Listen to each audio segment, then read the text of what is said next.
Afinal de contas, qual é a igreja verdadeira? A igreja do Senhor? É a igreja católica ou é a igreja evangélica? E o que é que a Bíblia nos diz a respeito? O que é que o Senhor Jesus nos ensina sobre a forma adequada de adoração?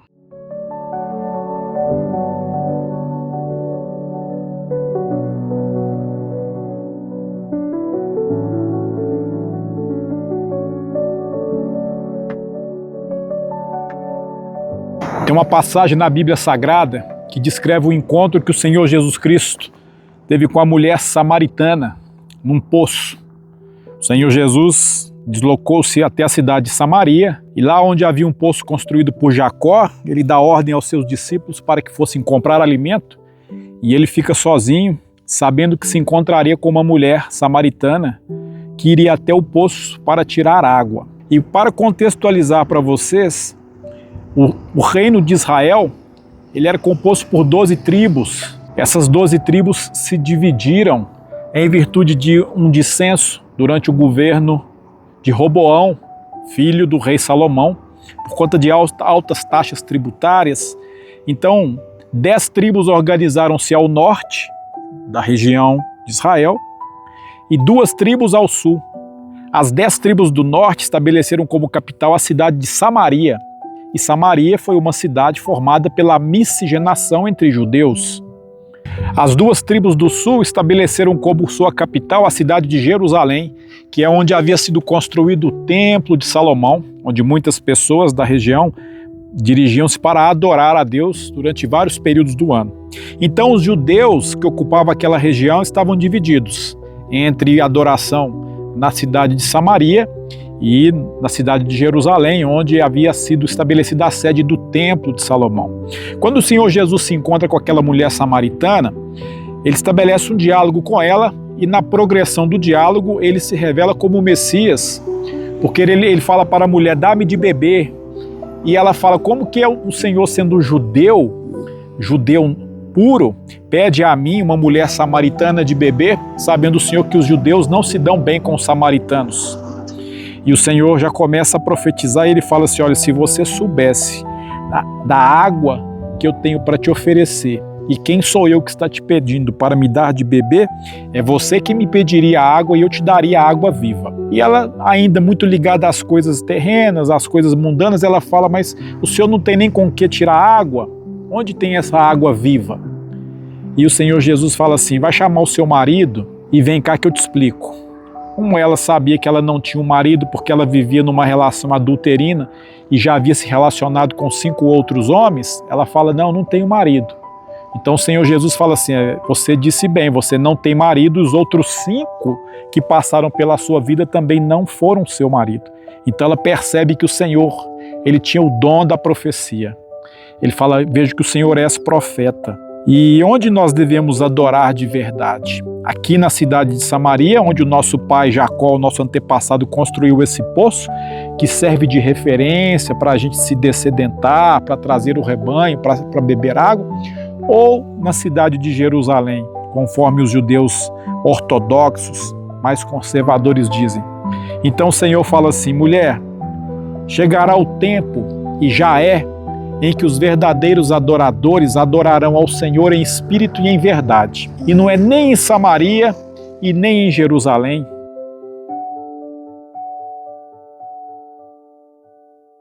E a Bíblia nos revela e o Senhor nos explica que Deus não ocupa templos construídos por mãos humanas, que a glória do Senhor não está adstreita a 4 paredes, a nenhum referencial de nenhuma denominação com placas.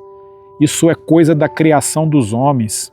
Então o Senhor Jesus nos ensina que o reino de Deus, que já é chegado, ele habita em cada um de nós. Onde o Espírito do Senhor fizer morada, ali ele testemunha da realidade do reino dos céus. O lugar adequado para adorar ao Senhor, adorar a Deus, não é numa igreja católica, não é em uma igreja, uma denominação evangélica, porque a igreja do Senhor não tem placas. O Senhor falou, Deus está atrás de verdadeiros adoradores que o adorem em espírito e em verdade. A Igreja Católica foi uma construção das pessoas, dos humanos. Católica, apostólica, romana. Essa palavra católica significa universal.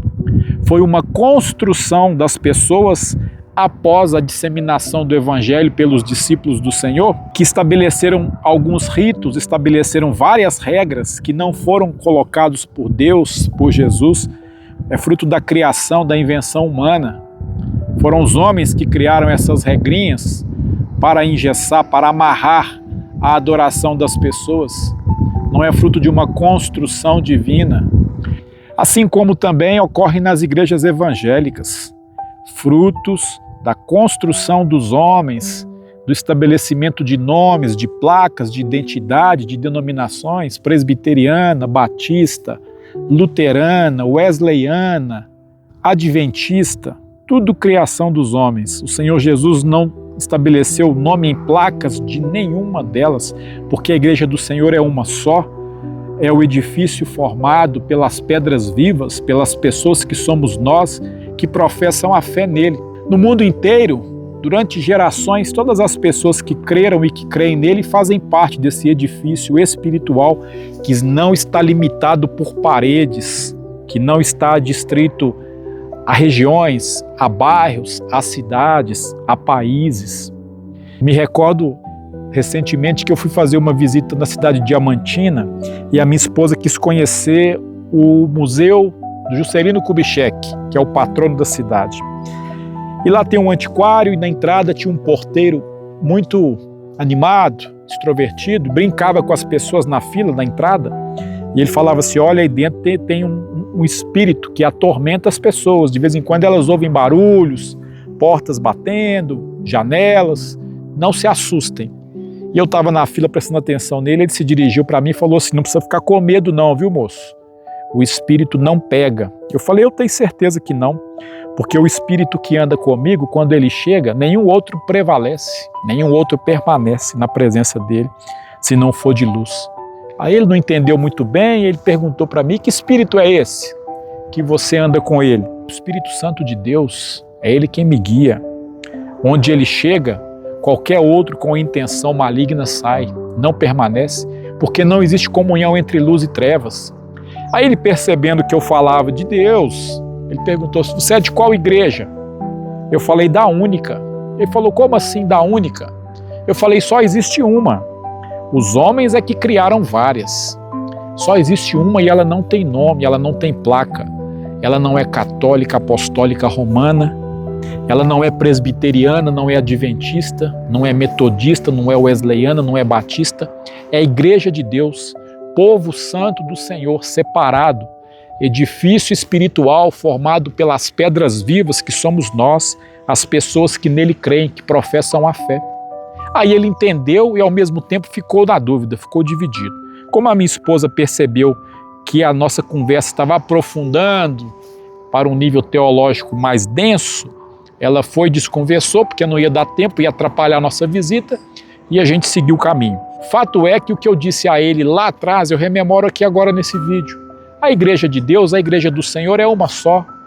Ela não tem placa e ela não está presa às regrinhas, aos ritos que foram inventados pelas pessoas para escravizar umas às outras, para aprisioná-las naquele modelo, naquele determinado estabelecimento.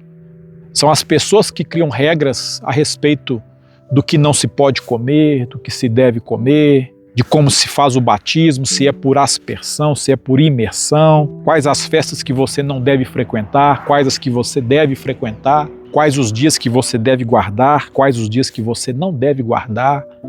A palavra de Deus, a Bíblia é muito clara quando ela nos instrui sobre essas coisas. Ela diz, bem-aventurado aquele que aprova o que não está condenado. Uns comem, se comem é para Deus que comem, aqueles que não comem, que fazem dieta, também é para o Senhor que assim o fazem. E amém, todos são livres para fazer. Como Paulo diz, tudo que é lícito, tudo que é decente, tudo que é de boa fama, se algum louvor existe, que seja isso que ocupe a sua mente, que seja isso que ocupe o seu tempo, pois é isso que agrada ao Senhor. O verdadeiro culto a Deus não é aquele que você se prende a um rito no domingo ou no sábado, segundo o modelo que os homens desenharam, não. O verdadeiro culto que agrada a Deus é você acudir os órfãos, as viúvas, atender as pessoas, dar de comer a quem tem fome, dar de beber a quem tem sede, dar a vestir a quem precisa. dá um conselho a quem te procura, dedique o seu tempo por amor ao próximo, leve uma palavra de consolo, leve esperança, fé e, sobretudo, dê o testemunho do amor. É isso que o Senhor Jesus Cristo nos disse. Eu me recordo que quando ele se despediu dos discípulos, às vésperas da crucificação, ele falou palavras muito bonitas na oração sacerdotal e ele disse para eles assim: um novo mandamento vos dou, que vos ameis uns aos outros como eu vos tenho amado. Percebam, eles conheciam os 10 mandamentos, segundo havia sido dado a Moisés. Mas Jesus fala assim: um novo mandamento vos dou, um novo.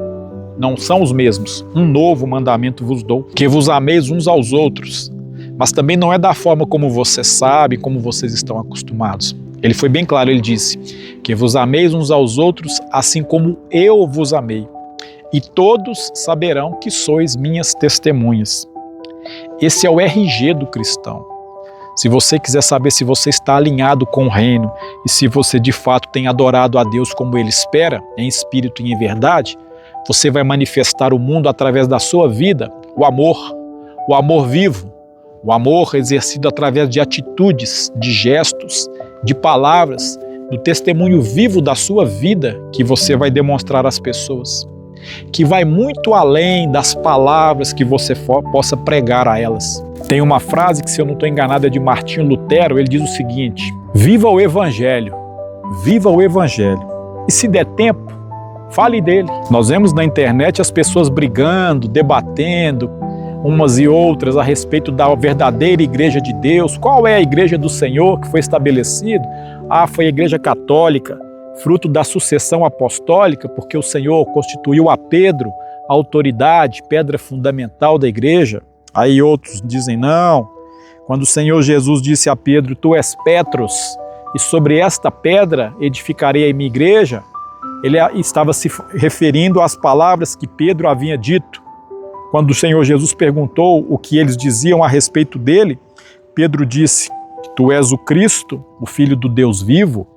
Então o Senhor Jesus disse: sobre esta pedra edificarei a minha igreja, sobre esta afirmação que você acabou de fazer, sobre essa verdade irrefutável edificarei a minha igreja, e as portas do inferno não prevalecerão sobre ela. Então as pessoas ficam se debatendo, se degladiando na internet, se questionando a respeito de qual é a igreja verdadeira, se é a igreja católica, se é a igreja evangélica. A igreja católica, fruto de uma construção das pessoas, é um legado do Império Romano. Jesus é judeu, Jesus nunca foi romano. Aí tem gente que diz assim: mas a Bíblia foi dada aos homens pela Igreja Católica. Então, se muitas pessoas buscam a razão do fundamento da fé nas Escrituras, a Igreja antecede a Bíblia. E essa é outra ignorância que as pessoas afirmam, porque a Bíblia Sagrada nada mais é do que a continuidade da antiga Torá, do Pentateuco, da lei de Moisés, que havia sido dada há mais de 1000 anos antes do Senhor Jesus Cristo, a Moisés, no Monte Sinai, na região do Monte Horebe. Então não faz sentido as pessoas dizerem: a igreja antecede a Bíblia Sagrada. As Sagradas Escrituras é que foram dadas aos judeus como pedra fundamental, como alicerce, como base da fé que se foi desenvolvendo para que tomassem conhecimento da realidade do reino de Deus e das profecias que diziam respeito ao Messias que viria ao mundo, como nós cremos que veio na pessoa do Senhor Jesus Cristo. Aí vieram os evangélicos após 1517, com a reforma protestante, através de Martinho Lutero, e se levantaram contra os impropérios do romanismo, que desdobraram muitas regras e inventaram muita coisa que não foi ensinada pelo Senhor Jesus Cristo e desvirtuou a fé cristã. E Martinho Lutero afixa na Catedral de Wittenberg as suas 95 teses refutando o dogma do catolicismo. Tudo bem até aí, o problema é que a partir da reforma protestante foram se criando várias denominações com placas diferentes, identificadoras dos grupos que professavam a fé segundo a identidade de determinados ritos. Como eu falei, presbiterianos, adventistas, batistas, wesleyanos, luteranos. Pessoal, o Senhor Jesus Cristo ele foi simples e objetivo quando ele ensinou a mulher samaritana. Não é nem na capital, em Samaria, não é nem em Jerusalém, no Templo de Salomão. Deus procura verdadeiros adoradores que o adorem em espírito e em verdade. Você quer adorar a Deus? Entra para o seu quarto, feche a sua porta e ore ao seu Pai em silêncio, e o seu Pai que a tudo vê, ouvirá as suas orações, onde você estiver, desde quando você o invoque, desde quando você mentalize a luz, você suplique a presença do Espírito dele, ali ele estará. Deus é onipresente, ele está em todo lugar. Não existe nenhum lugar onde você vá que ele não te veja, de onde ele não te ouça. Basta você invocar. Quando eu vejo as pessoas se degladiando com argumentos a respeito de qual igreja é a igreja apostólica, é a igreja cristã, eu lembro a eles do episódio do ladrão da cruz, aquele crucificado à direita, lembra? Quando o Senhor foi crucificado, haviam 2 ladrões crucificados, um à esquerda e um à direita. O que estava à esquerda blasfemou, falou: pois é, você não é o Filho de Deus? Você não tem poder? Desce daí, mostra a sua glória. Você não tem? Você não faz milagres? O ladrão que estava à direita, ouvindo aquelas impropriedades, falou para ele assim: ô, fica calado, não fala nada não, porque nós 2 estamos aqui porque merecemos. Nós somos ladrões, né? Nós cometemos delitos, mas esse que está aí, até onde todo mundo sabe, ele não fez nada. Ele está sendo crucificado injustamente. E o ladrão da direita, que fala isso, se dirige ao Senhor Jesus e fala assim: Senhor, lembra-te de mim quando chegares no teu reino. O Senhor Jesus Cristo, vendo a fé daquele homem, sondando-lhe o coração, fita ele nos olhos e fala assim: na verdade eu te digo que ainda hoje estarás comigo no paraíso. Ali ele estabeleceu a salvação mediante o arrependimento e a fé daquele homem, confessada e professada no Senhor Jesus. E eu pergunto para vocês e para essas pessoas que ficam com picuinha na internet: qual era a igreja do ladrão? Era católica? Que o Senhor Jesus ainda nem havia morrido? O evangelho nem havia sido começado a ser pregado em termos de boas novas? O Espírito Santo ainda não havia sido dado aos discípulos em Pentecostes, que foram 50 dias após a assunção do Senhor? Qual igreja era do ladrão da direita? A evangélica? Presbiteriana? Luterana? Não. Nenhuma delas existia. Nenhuma delas com placa de identificação existiam. Mas desde quando o Senhor, lá no Antigo Testamento, estabeleceu um pacto, uma aliança com Abraão, de fazer dele e a partir dele uma grande descendência tão numerosa como a areia do mar e as estrelas do céu, o Senhor ali afiançou a palavra de que ele escolheria um povo santo, sobre o qual ele seria rei e senhor, e eles seriam seus adoradores. Lá atrás, há mais de 1000 anos antes de Cristo, a igreja havia sido fundada, sem placas, sem nomes e sem um rito como hoje nós o conhecemos. Didaticamente, havia os rituais de sacrifício. Eu sei disso tudo, mas não é disso que se trata agora, porque aqueles sacrifícios todos já foram revogados a partir da dispensação da graça e do prenúncio da salvação em Cristo Jesus, que é a concretização, a realização de todos aqueles símbolos, de todos aqueles ritos que eram oferecidos e que eram sacrificados, esperando a salvação que viria através do Messias, do Cordeiro de Deus, que tira o pecado do mundo. Essa mensagem tem o intuito de esclarecer você, tem o intuito de abrir os seus olhos, de te mostrar que o Senhor Jesus Cristo, ele é uma pessoa, ele é a materialização física, visível do amor, da misericórdia, da graça de Deus. Ele é muito maior do que as placas, do que os nomes, do que os dogmas, do que os sacramentos, do que os ritos que os homens inventam para escravizar as pessoas nos seus cumprimentos, inculcando na cabeça delas que é só através do respeito, da obediência e da realização deles que elas alcançarão a graça de Deus. O que é uma heresia, porque a salvação, conforme as Escrituras nos ensinam, nunca foi através das obras. através dos feitos, dos méritos. Sempre foi o dom gratuito de Deus que nós não merecemos. Porque aprove a Ele nos estender o seu benefício do perdão, da misericórdia, do favor. Nós merecemos o contrário, porque quando Ele nos estendeu duas portas, uma de escolher obedecê-lo e amá-lo, lá no Éden, e outra de escolher desobedecê-lo, desonrá-lo e de ser excomungado da presença deles, os nossos pais primeiros, os nossos antepassados, Adão e Eva, fizeram a pior escolha que nós sabemos qual foi. Escolheram a porta da maldição. Foi Deus, o Senhor mesmo, quem disse: maldita é a terra por tua causa. O que é que vocês fizeram? Vocês me desobedeceram e intencionalmente escolheram afastar-se da minha presença. Fora da minha presença, longe da minha glória, vocês só encontrarão maldição, desgraça, ruína. E é isso que nós vemos colhendo de gerações em gerações até os tempos atuais. Não se deixe aprisionar pelos argumentos dos homens, pelos argumentos daquelas pessoas que se levantarão diante de informações como essas que eu forneço e que dirão para você assim: não. A própria Bíblia Sagrada, lá no livro de Tiago, ela diz que a fé sem obras é morta.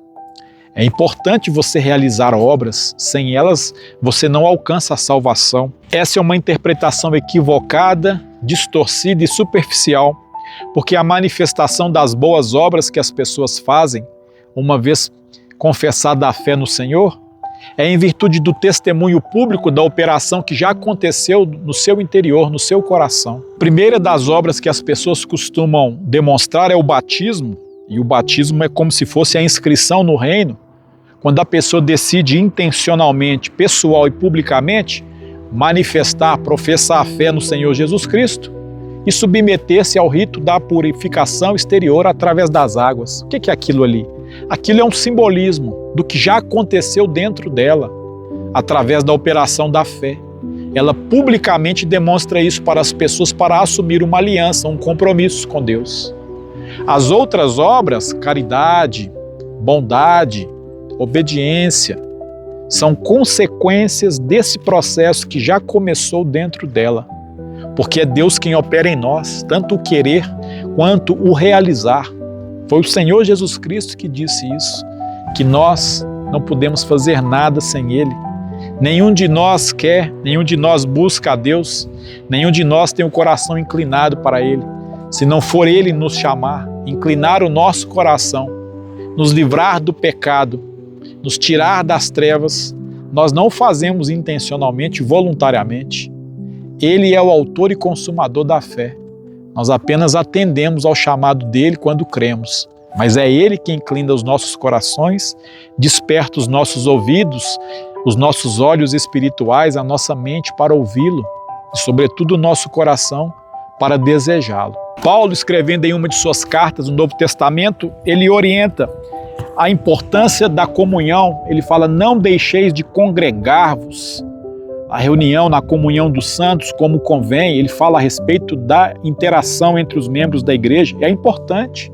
Não pense que essas minhas palavras são para desestimular você a estabelecer uma convivência harmônica, a comunhão com as pessoas que professam a fé no Senhor também. Não, isso é importante, porque a Bíblia fala que o homem afia o homem. Nós aprendemos uns com os outros, nós suportamos as cargas, dividimos o fardo, consolamos uns aos outros, nós nos alegramos com os que se alegram, nós choramos com os que choram, nós somos solidários nas adversidades. O mundo é o laboratório de aplicação da palavra de Deus, do amor. Não existe amor isolado. Você só manifesta o amor através da convivência com as pessoas. Sem a convivência você não consegue demonstrar ao mundo a imagem de Deus estampada em você, a luz dele que brilha em você. Por isso da importância de você conviver com as pessoas, das que são de dentro da fé e das que são incrédulas. Você não deve fazer segregação de nenhuma delas, você deve procurar conviver com todas e demonstrar, externar ao mundo a luz de Deus que brilha na sua vida. Porque esse é o maior testemunho que você pode dar do poder dele para transformar um ser humano, da glória dele para regenerar uma pessoa imperfeita, um pecador, uma pessoa entregue aos prazeres mundanos. Não deixe de conviver com pessoas que professam a fé no Senhor, mas não deixe que as placas, que os ritos segreguem você do convívio um com os outros.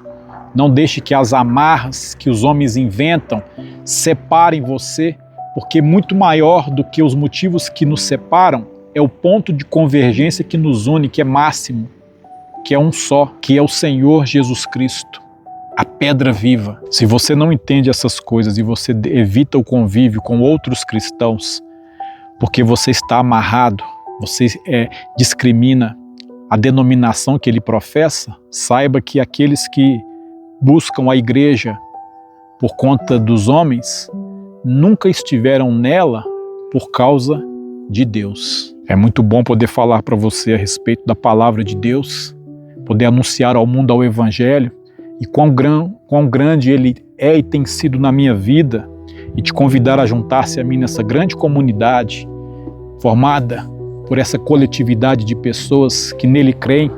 Nós somos o edifício vivo, as pedras vivas, cujo qual o Espírito Santo habita. Nós não estamos adstritos, limitados por paredes, por placas, por cidades, por regiões, muito menos separados por ritos. Se você pensa assim como eu, inscreva-se no canal, venha fazer parte dessa grande comunidade para que nós possamos abrir os olhos uns dos outros e permitir que o vínculo maior e supremo que nos une, que é o amor, manifeste ao mundo a glória de Deus. Eu prometo que eu te vejo em breve e que Deus te abençoe.